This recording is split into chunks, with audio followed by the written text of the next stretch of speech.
السلام علیکم ورحمۃ اللہ وبرکاتہ۔ دفاع صحیح البخاری کورس میں صحیح بخاری کی 2232 نمبر حدیث، اس پر منکرین حدیث نے ایک اعتراض کیا ہے۔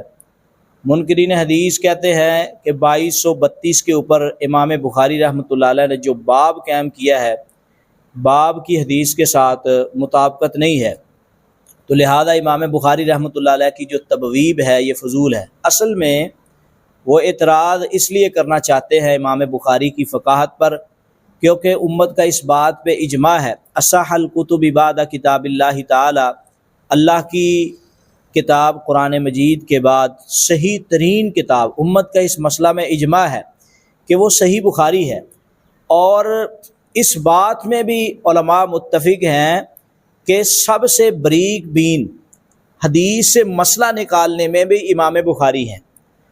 تو اب میں آپ کے سامنے وہ باب اور وہ حدیث جس پر منکرین حدیث اعتراض کرتے ہیں اس کی تلاوت کرتا ہوں۔ جیسے امام بخاری رحمۃ اللہ علیہ نے باب قائم کیا ہے، باب بیع المدبر، مدبر کی بے کا بیان۔ اب مسئلہ یہ ہے صلاح الدین کہ مدبر کسے کہتے ہیں؟ سوال یہ ہے کہ امام بخاری رحمۃ اللہ علیہ نے باب قائم کیا ہے کہ مدبر کی بے کا بیان۔ پہلے میں حدیث اور اس کا ترجمہ کرتا ہوں اور پھر اس کی وضاحت کرتا ہوں۔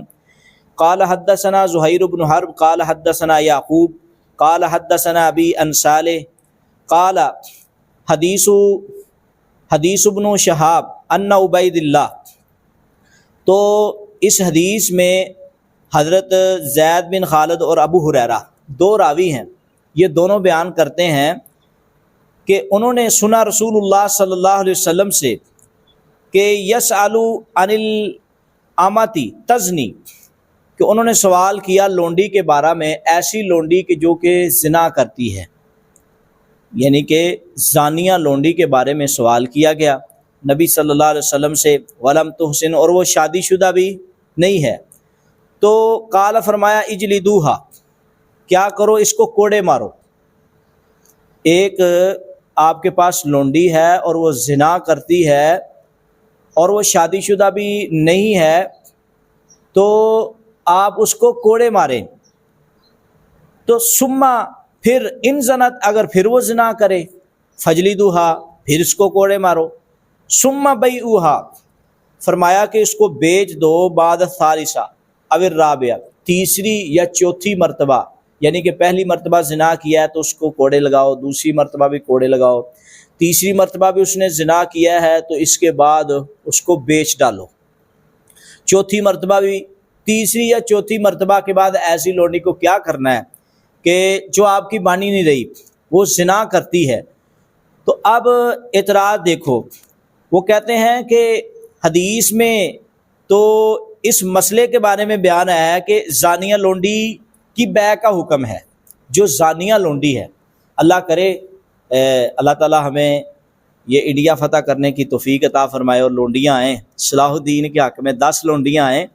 اور اب لونڈیوں کا مسئلہ آ گیا ہے۔ مسئلہ یہ آیا ہے کہ ان لونڈیوں میں سے کوئی 2-4 لونڈیاں زانیہ نکل آئی ہیں، تو امام بخاری نے جو حدیث بیان کی ہے کہ لونڈیوں کی بے کے بارے میں بیان ہے، لونڈیوں کی بے کے بارے میں حدیث میں تو یہ مسئلہ ہے۔ اصل میں منکرین حدیث جو اعتراض کرتے ہیں، اور باب امام بخاری نے مدبر کی بے کا بیان کیا ہے، وہ کہتے ہیں مدبر اور چیز ہے، لونڈی اور چیز ہے، تو باب کی حدیث کے ساتھ مطابقت نہیں ہے۔ تو جب مطابقت نہیں ہے تو اس طرح نعوذ باللہ امام بخاری نے فضول باتیں کی ہیں۔ ہم کہنا چاہتے ہیں پہلے تو آپ کو مدبر کا پتہ نہیں کہ مدبر کہتے کس کو ہے، مدبر کی تعریف آنی چاہیے۔ مدبر کہتے ہیں ایسی لونڈی یا ایسے غلام کو، ہے وہ لونڈی یا غلام کہ جس کے بارے میں آپ کہہ دیں کہ میرے مرنے کے بعد تو آزاد ہے، میرے مرنے کے بعد تو آزاد ہے۔ تو اس کا مطلب یہ نہیں ہوتا کہ آپ اپنی زندگی میں اگر ضرورت پڑے تو آپ بیچ بھی سکتے ہیں۔ کتنی روایات ایسی آئی ہیں کہ نبی کریم صلی اللہ علیہ وسلم کے پاس بھی کتنے معاملات آئے۔ مثال کے طور پہ ایک صحابی فوت ہوا، اس کی کل ملکیت ایک غلام ہی تھا، اور اس کے بارے میں اس نے وصیت کر ڈالی تھی کہ میرے بعد آزاد ہے، تو نبی صلی اللہ علیہ وسلم نے فرمایا نہیں تو غلام ہے۔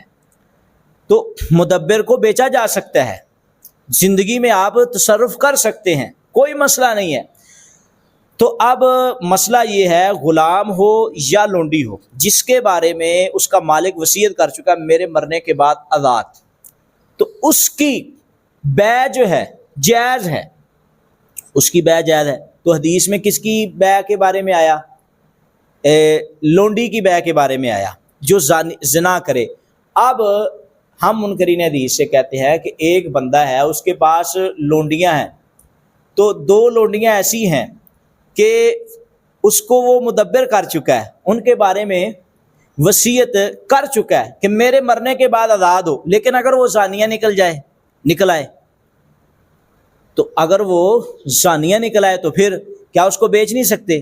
تو امام بخاری یہی تو ثابت کرنے کے لیے آئے ہیں، عام لونڈی کو بیچ سکتے ہیں تو مدبر کو تو بالولا بیچ سکتے ہیں۔ یہی تو باب کی حدیث کے ساتھ مطابقت ہے۔ دوبارہ بات کو سمجھے کہ امام بخاری رحمۃ اللہ علیہ مدبر کے بارے میں آئے ہیں، اور مدبر آپ کو میں نے بتا دیا کس کو کہتے ہیں۔ تو حدیث میں عامہ کا جو لفظ آیا ہے یہ عموم پر ہے، عموم پر دلالت کرتا ہے۔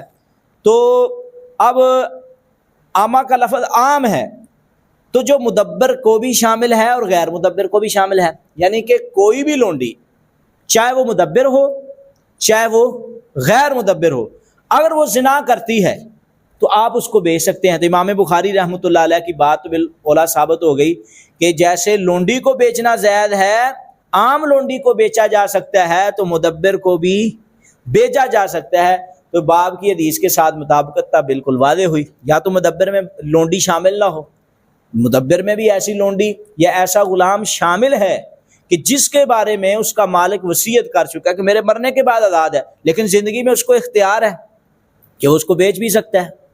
تو ابھی تو اس کے پاس ہے نا، ابھی اس کو کون سی موت آئی ہے، یا ایسی صورت میں بھی تو نبی علیہ السلام نے جیسے کئی ایک صحابہ کرام وہ وصیت کر دیتے تھے، اس لیے منع کیا گیا کہ سارے مال کی وصیت نہیں بندہ کر سکتا، کل مال کی وصیت کرنے سے بالکل منع کیا ہے کل، بلکہ حتیٰ کہ اگر آپ نے وصیت کرنی ہے تو وصیت کی شرائط میں سے ایک شرط یہ ہے کہ تیسرے حصے کی وصیت کر سکتے ہو، کل مال کی وصیت نہیں کر سکتے کہ بندے کا تقویٰ مولوی صاحب کی تقریر سن کے غالب آ جائے ہیں، جس طرح ہم پنجابی میں کہتے ہیں اس کو تقویٰ لوڈ ہو گیا ہے، تو آ کے کہے یہ 10 کے 10 قلعے مدرسے کو، تو وہ صحیح نہیں کر رہا، شریعت نے اس کو اجازت نہیں دی ہوئی، یا اس کی وصیت، کیونکہ اس کی اولاد ہے۔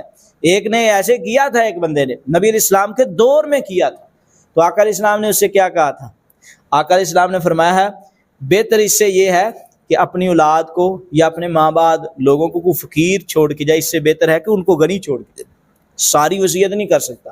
تو لہٰذا یہ منکرین حدیث کی بات بالکل غلط ہے، جو وہ کہتے ہیں کہ باب کی حدیث کے ساتھ مطابقت نہیں ہے، یہ تو ہر بندہ ہی سمجھ سکتا ہے۔ جب لونڈی زانیہ لونڈی کو بیچ سکتے ہیں تو اس کی آگے قسمیں ہوں گی، مدبر اور غیر مدبر دونوں کو۔ تو امام بخاری یہ ثابت کرنا چاہتے ہیں عام لونڈی جو زنا کرے اس کو بیچنا جائز ہے، تو مدبر کو بھی بیچا جا سکتا ہے، جس کی دوسری روایات سے وضاحت آتی ہے۔ تو لہذا اللہ رب العزت ہمیں عمل کی توفیق